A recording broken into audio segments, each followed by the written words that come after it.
Right, let's go. Hi guys, welcome to today's video. Slightly different than my normal videos. Basically, a few people have asked me what my practice routine is. So I figured today I'd try and very quickly just go through my practice routine and try and explain some of the reasons why I practice what I practice. So that's what we're going to try and do today. Okay, so the basics of my practice routine. So I'm a full-time guitar teacher. Some of my practice is around actually teaching stuff as well. So it's going to be perhaps not applicable for everyone, but as I said in my very brief intro, the idea is just to show you what I do. And this is the best way to do it. This is the best way for me to do it. And it works for me specifically. But it might not be the best way for you, but hopefully you can find it useful and get some ideas from it. One of the things that I've realized about myself is I like really organized practice. And I'm much better when I'm really defined about this is what I'm going to practice for this amount of time and at this BPM on the metronome. And that is how I like to practice, and that is how I work. A lot of other people are not like that. If you see how lots of people get asked how they practice, and it's often a lot freer and they just try things. That's not what I'm like at all. So mine's quite regimented. So be prepared for that. I will say one of the people who probably doesn't realise this, but one of my tutors when I studied at the Guitar Institute back in 2005 was a guy called Martin Goulding, and he was really influential on me in that respect in terms of how I organised my practice, because he was very organised. Fantastic guitar player as well. I'll put a link to his channel down below. He's a fantastic guitar player, but he was very organised. Do this for 5 minutes, then you do this for 5 minutes. And that really was a big basis for my practice. So that's been said, let's block it out. So I do 2 hours of practice a day. I find, depending on how busy I am, I often have to do a good chunk of it actually at night, because that's just how my life is. But 2 hours a day is my aim.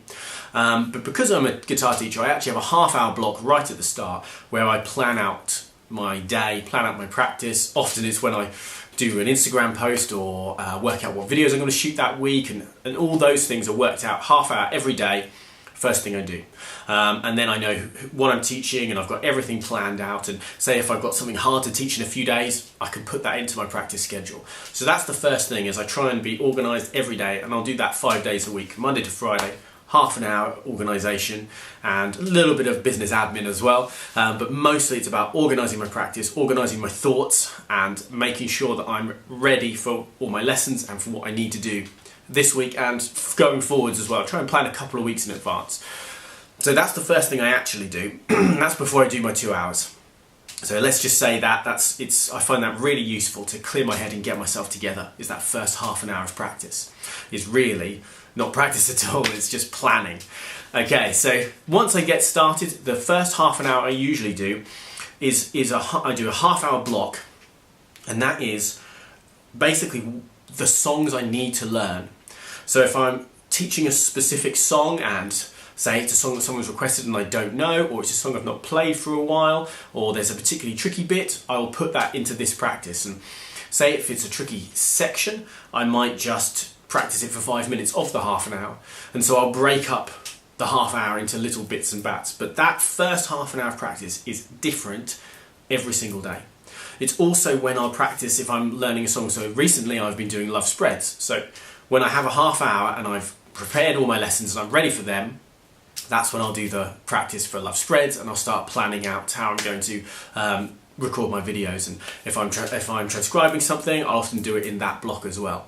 So the first half an hour is my planning. The second half an hour is really the important stuff for work.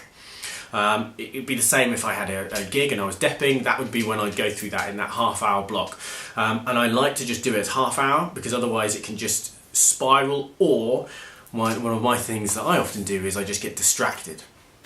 So that's really the big block of practice for me, is that half an hour of whatever I need to do, but usually, almost always, it will be a song or songs.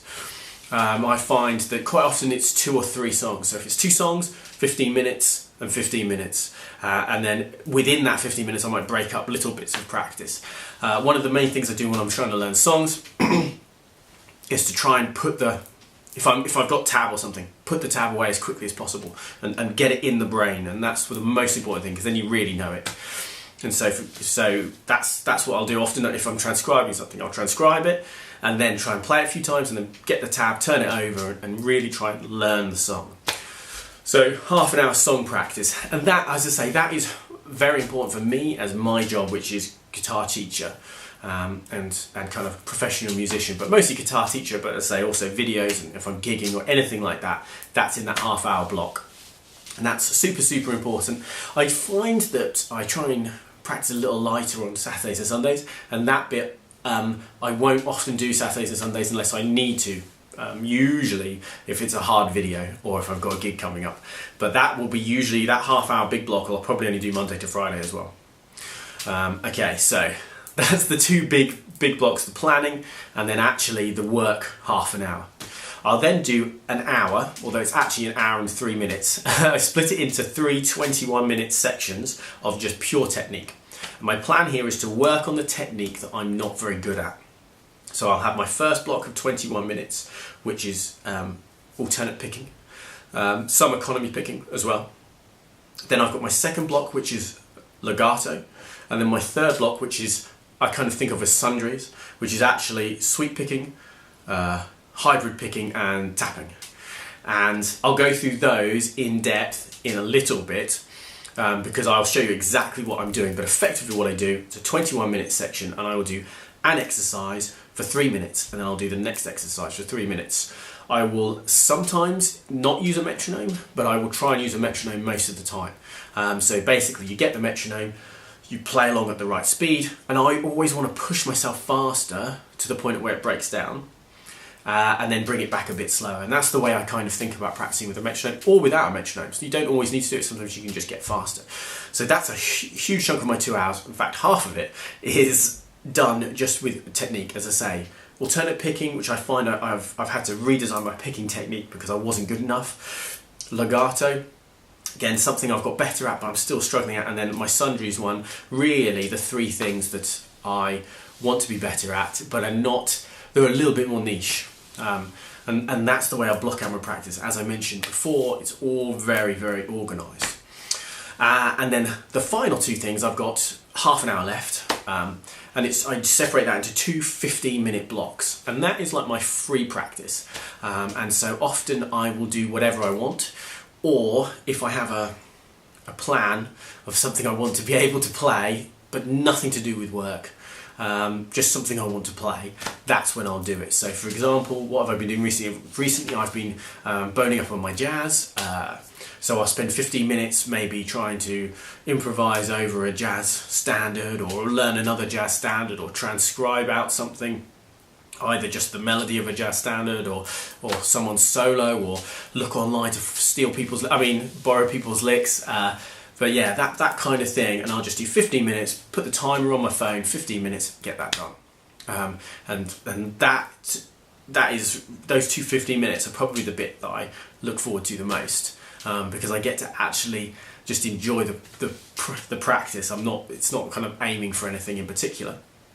The other thing I've been doing recently is I've been transcribing a live Eagles song, just because I wanted to, and it's really nice.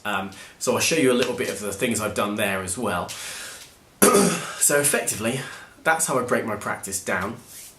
We've got half an hour planning, and then I've got my first half an hour, which is work stuff, whatever I need to do for work, and however I need to break that up.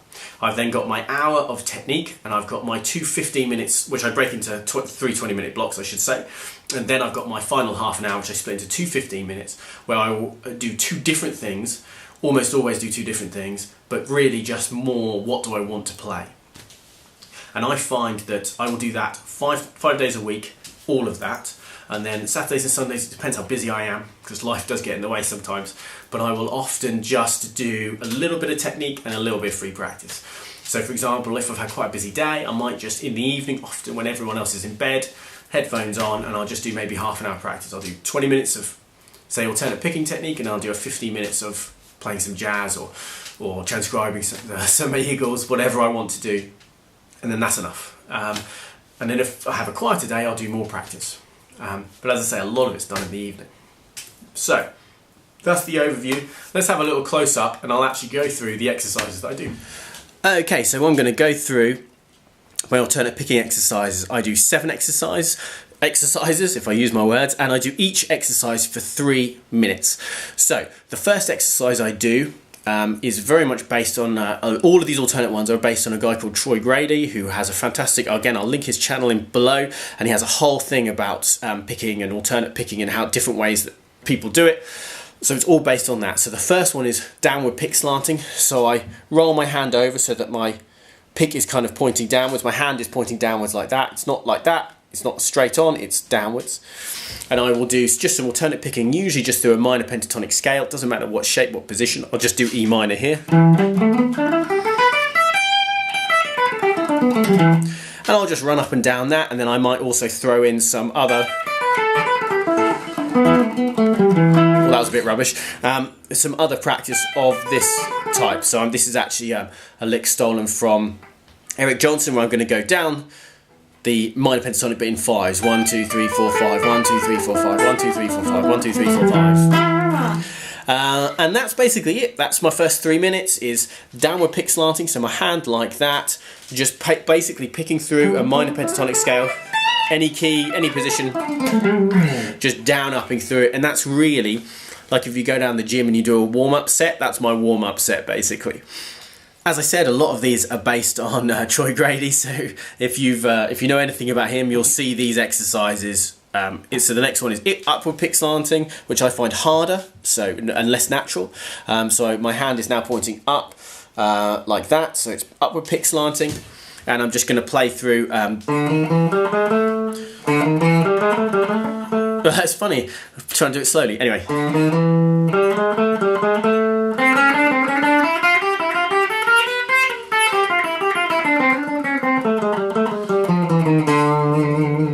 I can't even remember where that's from. I think it is just one of his.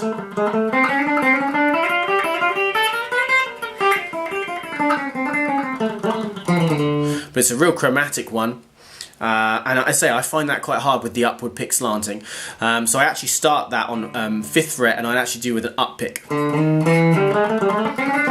Anyway, I don't want to spend too long on each one, so the next one is the same idea. It's upward pick slanting. I think this is a John McLaughlin lick.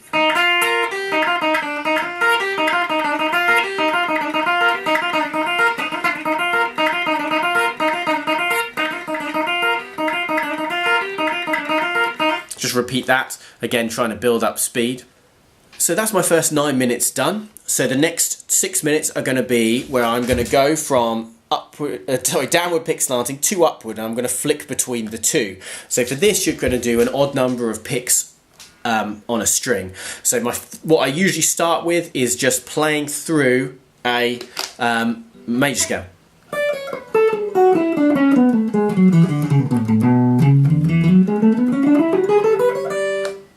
Basically that, and I just cycle through that. And just trying to get used to this. As I said earlier, I had to redesign my whole picking motion. So it's all just getting back to where I was, but then hopefully being able to push further forwards. So that's the first one there. The second one is a much shorter one, so it doesn't matter what order I do them in, to be honest, but it's the same idea. I'm going to go, so that my way I'm thinking is downward pick slants, upward pick slant, downward pick slant there. You could pick any 2 connecting notes on any 2 strings. If you've got the John Petrucci book, he's got a whole thing about that kind of picking, which is an amazing book on technique. So that's my next 2 exercises. So recently, Troy Grady again, I say most of these are taken from him. He actually released a free practice thing of some country style stuff, and a guy called Carl Miner, I can't remember his name, Carl Miner, I think it is, was doing some picking, and then what he does here is he's doing this picking where actually you're doing this motion. So rather than being downward pick slant, upward pick slant, he's got a real twisty motion. It's hard to see that on the camera, like so. If I move my hand to there, like this motion. So rather than there or there, it's there like that. So you can alternate pick, one note per string, really efficiently. And now I find this, again, very hard, and it's a new thing for me. So there's a couple of practices that, again, were free. You just had to sign up for a newsletter. Yeah, I've just been borrowing those, basically.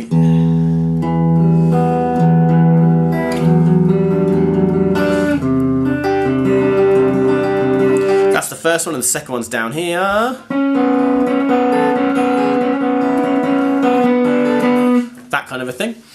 Just and really what I'm thinking, I wouldn't usually have distortion on as well. I've realised my son has turned the knobs on there. Anyway, all I'm thinking with all of those practices is the things I can't do very well. So I'm better at downward pick slanting picking, so I only do 3 minutes of that, and then I block out the others with 6 minutes each, and they're all things I'm trying to improve on. Some days I use a metronome, some days I won't. Okay, next bit will be my legato. So as I said, a guy called Martin Goulding was really important for me in terms of my practice. So these are Martin Goulding exercises, all of them are actually. Some are from a YouTube video I found that he did a lesson for a magazine. I can't even remember which magazine.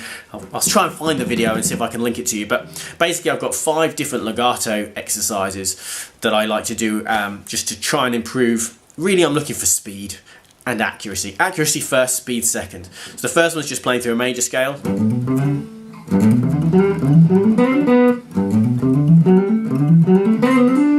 And then a different variation on that. And then a different variation on that. And then another variation. That one I'm not very good at, and then the final variation I'm rubbish at. Something like that. And those are 5 different exercises, 3 minutes each. They are in different styles of different artists, but I never wrote that down. When I wrote them out, I just borrowed them, used them as a practice, and I find they're really useful for doing the legato. So that's 15 minutes, so I've got 6 minutes left. And what I actually do here is I split 6 minutes. Each minute is a separate exercise, and again, these are actually from sheets that I was given when I was studying by Martin Goulding, who was one of my tutors. I start, and it's trying to get that really fast.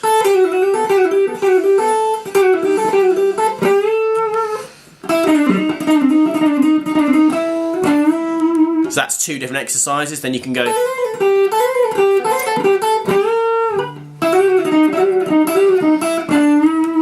And that's 2 more, so it leaves me 2, and then you just want to try and put them together. And so these final 2 I kind of try and make up my own ones.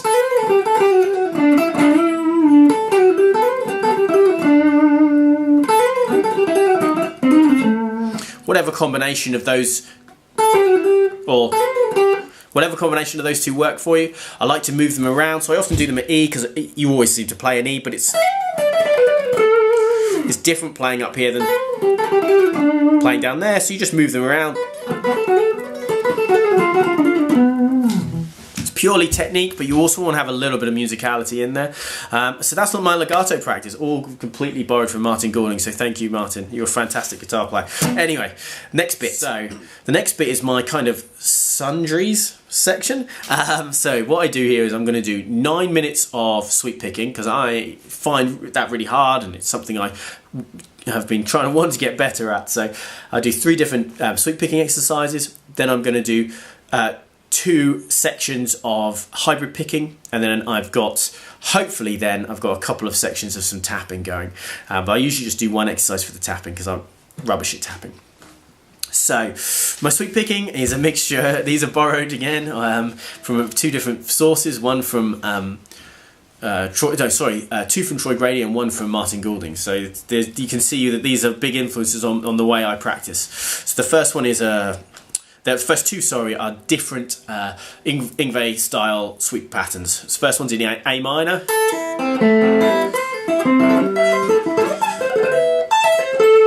And then the second one, which is in diminished.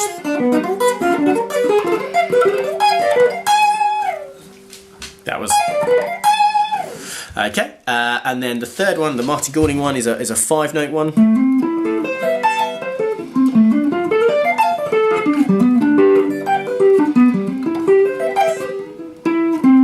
I should say 5-string one. just suggesting different chords. So it's an A minor,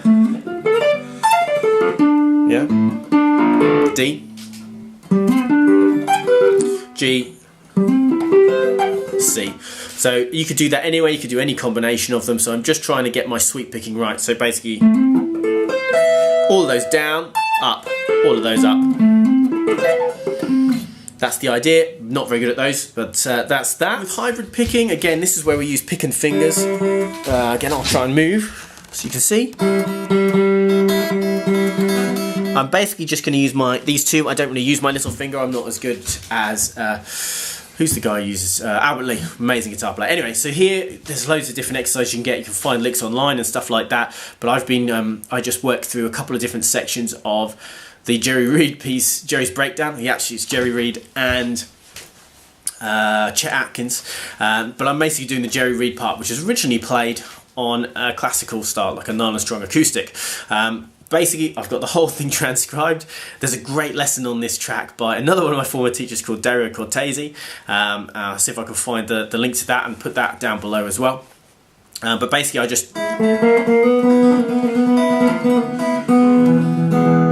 I pick up a couple of different sections of that, and I just practice those again, 3 minutes each. And there's loads.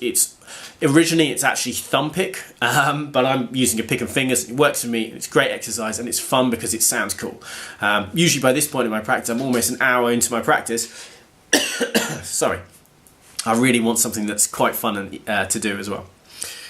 So that's 15 minutes of practice. Then the final 2 bits, I would do some tapping practice. There's loads of different things that you can do, but again, what I actually do is I just borrow sections from songs. So you can think of something like the end of one.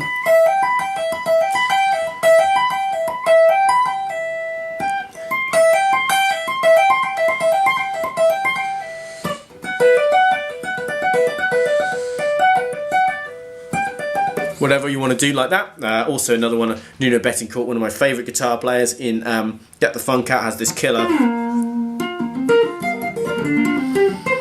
All that kind of stuff. So I'll usually just do 2 different exercises, just taken from songs that I like that have tapping in them, and do those, and that's what I do, and that's my practice. As an end, I just thought I'd show you my practice book, so I keep all my notes and everything like that. So here's my transcription of New Kid in Town, which is the song I'm learning. It's the 1977 version. You can find it on YouTube. So I'm just transcribing this just to practice transcribing something as much as anything, but it's also a fun song to play and learn, and I love Don Felder's licks. Really, really cool country licks. And I've been trying to learn a bit more country, as you can probably guess by doing some Jerry Reed. So yeah, it's just my transcription of it. Pretty messy.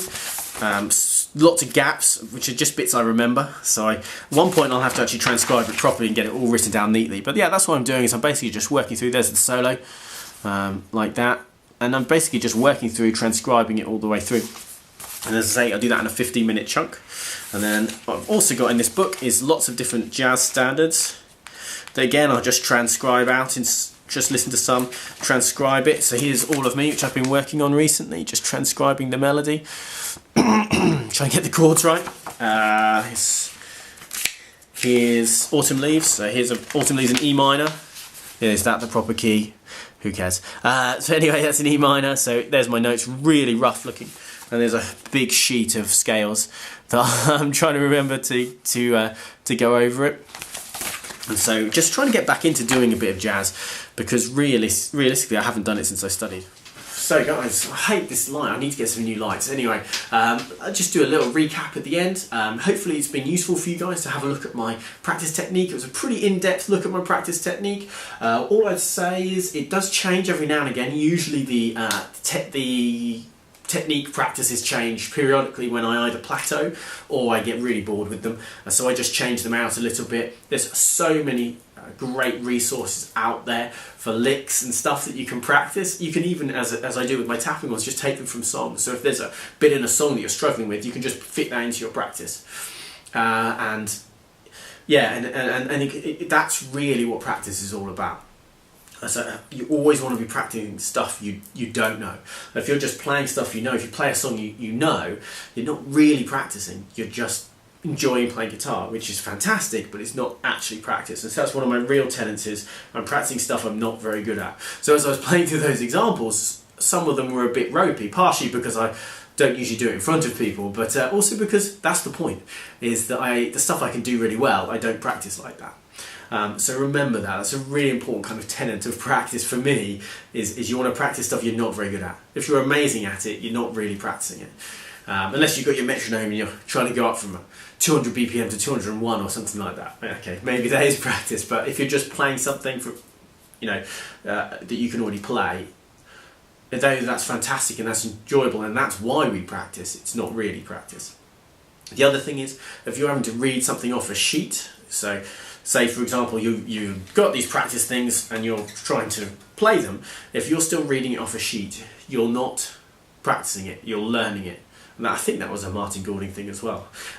He said that, and it's so true. It's so true. And I always tell my students that if you want to be able to play a song, you've got to learn it first. Then you can practice it, and then you can play it. You can't say, I want to learn a song. What do you actually mean by that? Because if you're just reading it off the sheet, that's learning it, so that you know where all the notes are. But actually to play along with a song, you need to learn it, then practice it, and then you can play it along with the song. And again, that's a really important thing I think for practice, is make sure that you're not just reading stuff off a sheet because you're still learning it. Put the sheet away as soon as you can. Start really practicing it. In terms of metronome stuff, as I said, and I've said a couple of times, I do sometimes use a metronome, and sometimes I don't. It just depends on how I feel. I don't want to be too prescriptive with it, but a metronome is fantastic for measuring your performance. But like when you go down the gym or something, you can't expect to always be better. You can't expect to tick up an extra BPM every day. That's just not how it works. Some days you feel better, you're looser, you're happier, you're just feeling good, and other days you're not any of those things, and you can't expect to be as good each day. So you can't get too hung up on the metronome, although ultimately it is actually a very useful tool for measuring your progress and forcing you to play faster. What I would say is, if you're using a metronome, is make sure that you are still clean. So I quite like to record myself every maybe month or so, just on my phone, nothing major, just quickly, can I play it at that speed? And if you think, oh, that does sound clean, fantastic, let's keep pushing it. But if you think, actually, that's not as clean as I'd like it, then you need to go back and take that down. Always try and practice if you're doing technique stuff with a clean amp as well, because the distortion will hide it a little bit. You want to make your life as difficult as possible, almost, So yeah, hopefully that helps. Hopefully you guys have got some ideas for practice if you're getting a little bit stuck in a rut. As I say, some people won't like to break their practice down like this, but this is what works for me, and it's really helped me, particularly over the last few years, where I've completely redone my picking technique because I plateaued so massively. But anyway, thanks for watching, guys. I'll do my usual bit at the end and just say, if you like the video, please like the video. Please subscribe to the channel, it's super useful. Please comment on the video and say nice things, because I appreciate that, the nice things especially. And check out my Patreon. As I keep saying in these videos, I'm going to keep trying to do more on it, but I will, I promise. And I'll see you guys again soon. I'll see you soon, bye-bye.